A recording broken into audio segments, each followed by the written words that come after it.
Une petite fourmi lécha un peu de sucre et déclara aussitôt que c'était la nourriture qu'elle recherchait depuis toute la journée. Pour cette raison, les fourmis investirent même dans une entreprise de plomberie, afin de créer un système de transport leur permettant de mettre en place une chaîne de production de miel. Tout cela arriva parce que la nouvelle de la présence de sucre chez la canne parvint aux oreilles du chef. Elles se réunirent donc rapidement en cercle pour discuter du plan d'attaque. À peine les tambours de ralliement retentirent-ils que des millions de fourmis se lancèrent en avant en un instant. Pendant ce temps, la canne était occupée à préparer le repas. La seconde suivante, elle se rendit compte que des milliers et des milliers de fourmis l'avaient encerclée de toutes parts.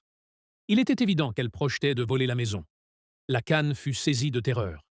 Elle se hâta de cacher le reste du miel dans un coffre-fort, puis scella soigneusement toutes les portes et les fenêtres avec du ruban adhésif, et alla même jusqu'à murer la cheminée avec des briques. Mais elle se souvint soudain qu'il y avait un colis qu'elle n'avait pas encore récupéré. Dans de telles circonstances, il faut toujours rester en état d'alerte.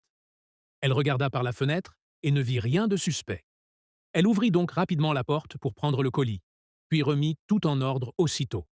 Cependant, lorsqu'elle ouvrit le paquet, elle n'y trouva qu'un simple prospectus publicitaire.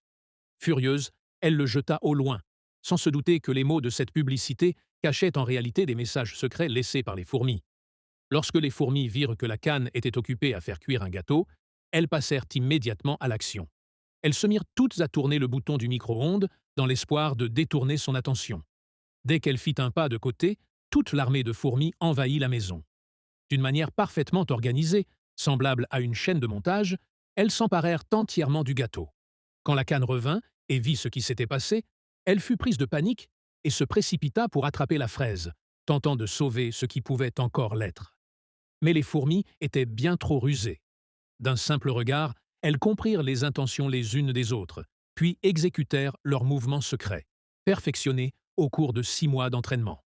En un clin d'œil, elles réussirent un tir à 3 points parfait, perçant facilement la défense de la canne.